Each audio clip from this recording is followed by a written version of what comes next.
So, we already went over in a previous stream the Trifecta Pack, which was a big pile of new weapons and backpacks that were added to the game with the Homecoming update.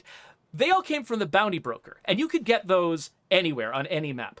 At the same time as we were developing those, though, we also developed a set of weapons and items and rewards that were exclusive to Trumbull Valley. Trumbull was the only place you could get it, and we haven't gone over those yet. So let me just start with one of my characters here. I've outfitted an entire community with just the stuff that was especially available from Trumbull Valley. So this guy here, this is Geronimo. And he has got a beautiful thing on his back here. You can't see it because I need to wait for the silly tutorial message to go away. But right there, what is that? Mark, do you want to identify this gun for us? That is the FAL. It is a, was it 5.56? Yes. I believe so. 7.62? Oh, no, 7.62. Yep, it's a 7.62. And what is its nickname? The right arm of the free world? Right arm of the free world. And so I thought that'd be appropriate for the network because, you know, that's kind of their thing. Yeah, that's true. It's seen some use. It's got some different parts from different guns. It's well worn. Yeah. But yeah, it is the pride and joy of its own. Yeah, so we'll notice that the audience should notice that as we're going over these, that some of these guns are sort of themed to the network, and some of them are themed to Red Talon. I'm curious, like, how did you guys approach the difference in character between those two sets of weapons? Like, if you're carrying a network weapon, what should you expect to be different about that network weapon as opposed to a Red Talon weapon? Network, you know, most of them have seen some days. And just, you know, guns you'd be very just proud to own. You keep them with you. They feel like well-loved, well-worn. Yeah, and kind of a little bit of a status symbol, like, you know, this is someone that the, you know, someone who is high up in the network or whatever would have, or, you know, something to that effect. And they all have that symbol on it. Yeah, so this is actually a new thing. Basically, yeah, it's kind of like the somewhat secret symbol of the network. Yeah, and actually, I mean, one of the reasons it's somewhat secret is because it's brand new to the Homecoming update. Like, we've had the network in the game for a long time, but they didn't really have any symbology the way that Red Talon kind of did. And so you actually created this for the special weapons in the Homecoming update, and then once you developed this logo, we started peppering it all over the place. Because it looks really nice, right? I mean, it's beautiful little, like, connected nodes, but it's an N. It's like it feels like a really good piece of logo work there. And I pictured, like, someone, like, drawing some circles in the sand, and then if they ran across another network person, they would connect the dots to make the end. And therefore, you would kind of know that this is someone in the network. It's like a call and response type password sort of thing. Yes. That's cool. But now it's plastered on the side of buildings, so it's not as secret as it once was. It may have started out as a secret thing, but now that the network is kind of becoming one of the de facto governments on the frontier, it can't be as secret anymore. Yeah, one of the other things about the difference between the network guns and, say, the Red Talon is the networks are all tried and true. They've been combat tested. They've, you know, been in service in some cases for 50 years.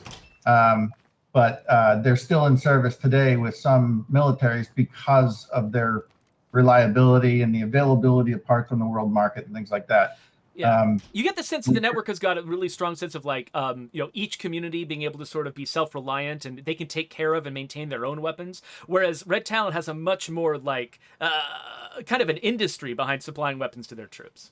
Well, and that expertise lies entirely in Dan Mode's area of influence. He's sort of our resident expert on what's new and cool coming down the pipeline. You know, all the latest stuff. So Dan can talk about some of the things about the Red Talon guns because he's up on all that. Speaking of Red Talon guns, I've got a Red Talon gun right here, the APC-9RT, which you will notice has got a magazine now. What can you tell us about this gun, Dan? Yeah, so the theme to the Red Talon stuff was like modern military contracts, new next generation weapon systems.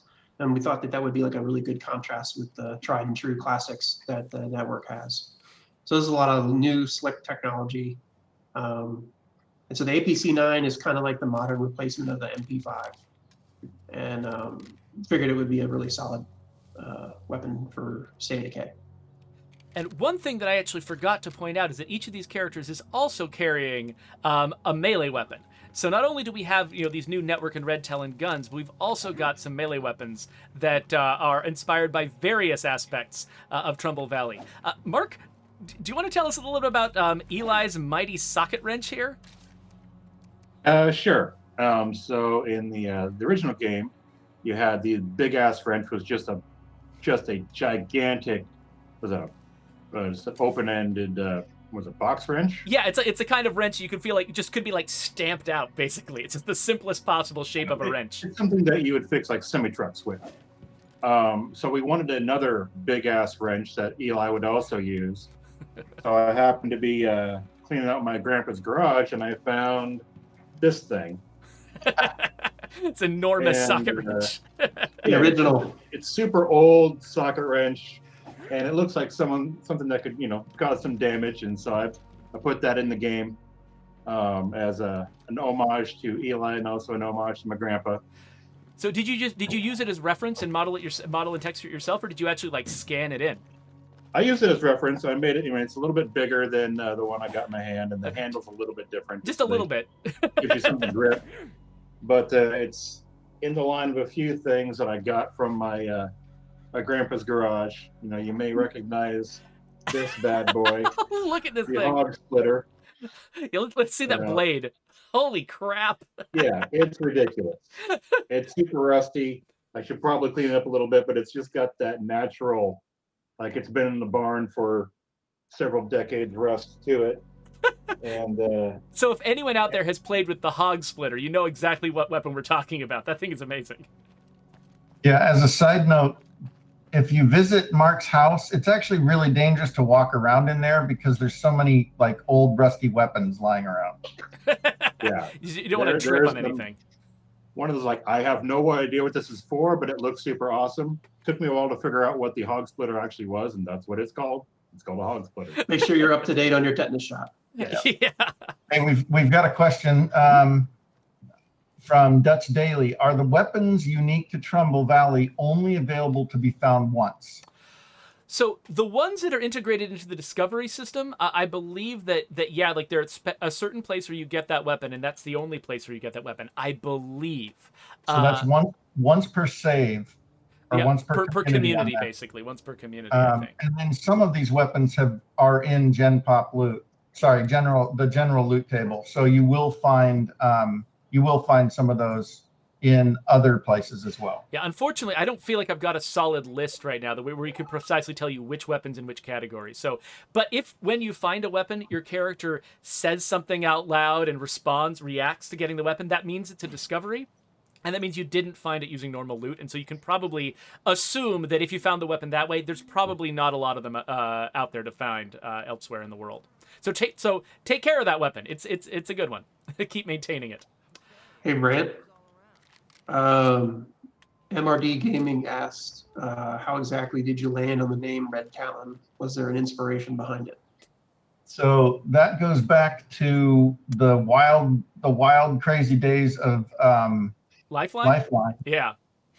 When we were really beefing up the story behind the Weston Group, being sort of that Walmart own everything under the sun kind of corporation. Mm-hmm. And I made a bunch of logos and fake companies that were under the Weston umbrella that covered food distribution and medical supplies and all sorts of stuff. And then I had just watched a documentary on Blackwater, and so I figured, hey, they'd be into the PMC thing as well. And so I made an executive protection group, and I wanted it to sound like a PMC. So I looked at the names that were available, and Red Talon seemed like it fit. So it was just me trying to come up with a logo, and eventually it turned into, something bigger. So.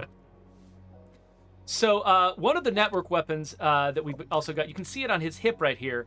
It looks like, not if I'm covering it with plants, you can't. But right there, you can kind of see that. There's a little network logo on this gun. What is this? Mark, do you want to tell us about this this gun we've got on our hip? Sure. That is the Scorpion. So it's the old Scorpion. Scorpion 61. Scorpion 61. Yeah, it was designed for guys in a tank. They needed something very small that had a lot of firepower. So if their tank stopped, they could all ditch and have something that was had enough firepower to get them off the battlefield. So yeah, shoots super fast, has a bunch of bullets, but it is a pistol. And you'll notice that a lot of the network stuff that you'll find is European, including Russian firearms from the Soviet era, things like that. Again, it was all about tried and true, tested, been around the world, and many of them are still in use today. So, and like just workhorse weapons. Yeah. So one thing I should do, actually, if we want to test out some of these weapons as we go, we should probably make this a more target-rich environment. I put it in green zone while I was setting things up, but I should probably switch that over so that we can run out there and find some zombies to shoot.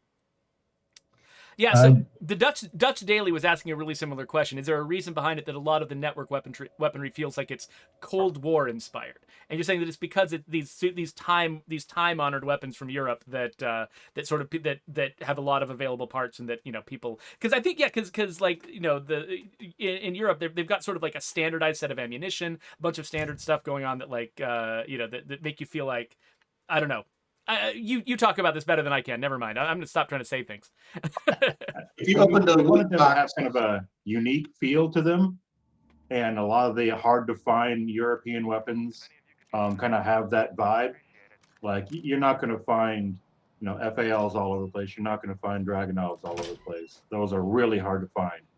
Gotcha. And we kind of wanted those weapons to be kind of that hard-to-find treasure. Well, that makes a lot of sense. Here's a good question for Mark from Fall Down Go Boom. Has Mark ever found a weapon in his barn that was too ridiculous to add to the game? If you give me a second, I will bring one up. What? Because I've got this. I think it's a scythe of some sort.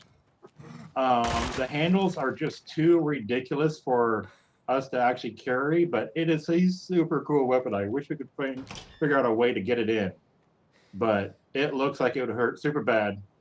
But yeah, the handles are just too awkward for our rig to handle. So Undead Toad is asking whether or not we're going to, there are other secret weapons besides the rare weapons. We actually have had a bunch of secret weapons in the game for a while, and we're going to get on to some of those. There's actually more weapons that we released with the Homecoming update than what you're going to see just coming from Trumbull Valley, but we're going to get there in a little bit. The next one we should, let's look at what Alberta here has on her person. So she has got this pretty fancy looking little gun. The AKS-74U, not the Valentine version. Who wants to tell us something about this gun? Well, it was common in. I mean, it's a super common gun in games. You see it a lot in like the Call of Duty series stuff. So when the Valentine came out, a lot of people, especially on the weapons forum, were like, well, why didn't you make one sort of in the classic mold instead of making it all pink? And of course, I revel in not giving the fans what they want. So so we waited a little while, and this one needed to get put in though, because it's a Dan, correct me if I'm wrong, but I think this was originally meant for Spetsnaz and airborne troops. Exactly, yeah. So you collapse it and jump out of an airplane with it. Yeah, and it's a smaller round. It was The Russians noted that NATO was switching over from the 7.62s over to the 5.56s, so they made this series of rifle, the 74s, in 5.45s. But we've, to make it easy on people, we made it 5.56 as well. Yeah, you don't want to have a one ammo caliber that is only for one particular gun in the game. That wouldn't be that wouldn't work very well. Yeah. So pretty close anyway. And then it looks like she's got something else on her backpack too. This ridiculous thing. So this looks like it might have been Jurassic Junction inspired. Is that right? It says it has the logo on the side. Mark?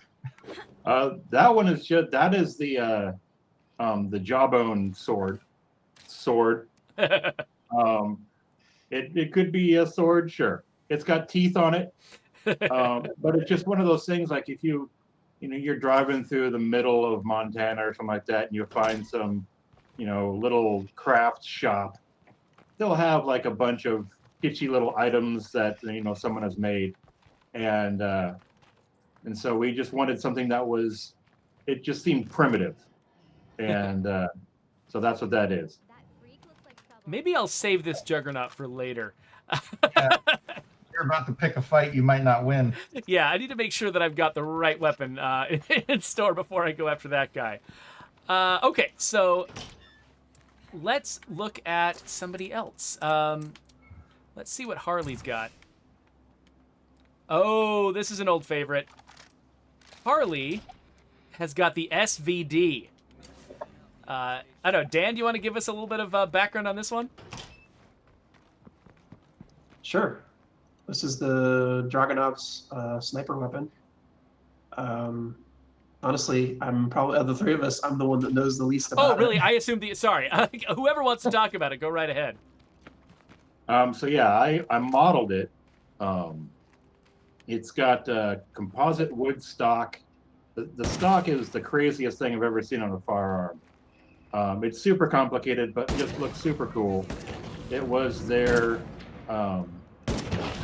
sniper rifle that they would just give to their troops. I don't even think, they made it so you couldn't get it in the United States. And some of them managed to find their way here. But they are super rare. It's got the most ridiculous scope mount I've ever seen in my entire life. But it's super cool looking. And it's one of those things that everyone wants a Dragunov in their game. I'm not sure just because it has the word dragon in the title, but I think it's just so. a super cool looking iconic gun. Yeah, I remember it from Max Payne. That was the first time I ever heard of the Dragunov, was playing Max Payne. But it was my favorite gun. Oh crap. So I'm going to be in a lot of trouble for a second here, but maybe I'll do as much damage with this Dragunov as I possibly can, and then switch to a different character. No, I'm not trying to get that. Oh my gosh, they're getting in now. Okay, I was trying to close the door. Oh, they have doubled. You've got three. There's three Juggernauts. Yeah. What the crap is going on? You know what I needed? I probably should have set up the Haven device before I started going with this. Hopefully I can do enough damage. Okay, I'm out of bullets. It wouldn't be a Geoffrey stream unless something went off the rails. Oh yeah, absolutely. Let's switch to Kyle. Definitely a target-rich environment now. Oh yes, absolutely. So Kyle has got a different gun. He's got the MCX Osprey. While I'm trying not to die, anybody want to tell me about the MCX Osprey? Yeah, it's like a really robust modular rifle. And stuff like that. Again, back with the red talon beam, it would be a cool modern rifle to add to the game. There's all kinds of different parts, and we couldn't decide which configuration we wanted to put in the game. But I love that rifle, by the way, Dan. I'm running with it right now with my favorite character. and shout out to audio team. I think Jordan did the audio for these. They sound really good suppressed too. So get yourself a professional silencer and throw it on there. Yeah, maybe I should have used a suppressor before when I was picking this fight. Hindsight is 20/20, Geoffrey. Yeah. Wait, did they get the Juggy? I think they might have. All three? Yeah, we got this dead one over here, this dead one. I think I left the other one in this room. I think the other guys might have. Oh, there he is. Yeah, we've got a new cushion here in our in our little hangout space.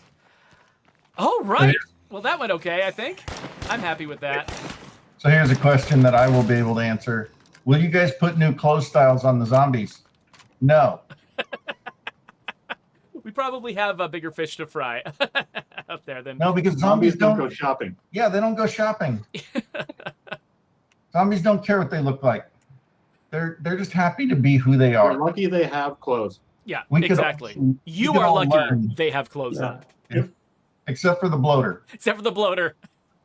I saw this great video. Somebody, I think it was La Coalition or somebody, posted it on Twitter of like they played some like dance music, some like really kind of romantic dance music while watching the bloater saunter around. You it said was- great video, and that was one of the most disturbing things I've seen in a long time. It was nuts. Okay, Was it so- rabbit saxophone music? It was something like that. It was. I think it might have been like Latin music or something, but it was. Yeah, I don't remember exactly what the music was, but it was. It was hot. It was pretty hot. Yeah, they centered on his little butt. The whole video was basically about the butt. Shaking his whole The thing that money. got us the nudity rating from the ESRB. It was amazing. That's right. It's on the box. So we've gone over all of these network and red talon inspired weapons. Oh, but there. Oh, actually, wait a minute. No. There's one I skipped. I skipped one. I think Harley had it. Oh, I've got some people with. I've got some people with diseases. Oh yeah. So I was gonna talk about this when I got the Dragonov out, but then I got distracted. So look at this caveman club. Now, I don't know if this is actually historically accurate, coming from a dinosaur-themed. No. Hard no. But what was? Tell me a little bit about this thing. Is it another kitschy souvenir piece? We joked in the office that they would have a box out front or a barrel. They would just all be sticking out of it, and people would just come by and grab it for $29.99. And everybody can just So- get into basically sword fights out in front. Hit your kid's sister with a rock on the end of a stick. You know? Exactly. So I think that was now the final weapon that is like exclusively available in Trumbull Valley. So I didn't want to mess that up. So there we go. There are the stats on it. Of course, there are people out there, because we're talking about this stuff so late after the release of the Homecoming update. There are YouTubers out there who've already talked about all of these weapons. But I love the fact that you folks can sort of give people insight into the inspiration behind these things. Why we put them in the game. How, what the thinking is behind assigning them to Red Talon or the network. So I really appreciate that. Do we have the sea bass? Geoffrey, there is one that we haven't discussed yet. Which one? Did I forget one? Yes, sea bass. Oh, right. Are you talking about the lost weapons? No. Oh, There's a- sea bass is exclusive to this map. Oh, have I? I might have. It might not have made the. Did I miss it from the list? I think I might have missed it from the list. Hold on a second. Let me switch over to. I'm just gonna look at Brant's face while I use the. Oh well, no. you asked for it. The sea bass. Okay, so I think that was not on my list. So let me look for that sucker. Not on the list. And since we've already warned people about spoilers, if you want to find sea bass, very thoroughly search the area around the Wilkerson's destroyed home. Oh, look at that sucker! No step on a snake. No step on snack. So that is a color of wood that I have not seen on any of our guns so far. Yeah, it's just washed out gray wood. It's also composite, similar to the Dragonov. Gotcha. So but it's yeah, a lever action some rifle. work on there on the side. It's a lever action rifle, and there's a nice texture on the actual lever itself. It looks almost like you'd want to punch someone in the face with it. A lot of guys put like paracord braid on the lever bit because it kind of racks your knuckles as you're going in and out, and so they put a little padding on there just to save their knuckles. Oh, that makes sense. Oh, cool. Okay, well I wasn't even aware of that one. I think that was an even deeper cut than a lot of these other sort of surprise reward weapons. Cool. Well, I'm glad you caught that, Brant. Cowboy lever actions out there, and it was a shame just to have all the animations and not put another lever action. So we decided to put that out there. It's got a modern red dot on there, Oh, that's right. and it's a modern lever action rifle. Oh yeah, it's got some nice range on it too. When I looked at it, I imagined it might be a shotgun, but no, that is a nice, accurate long-range rifle. And that is in 357, I think. Yeah, it is 3. Yeah, it's 357.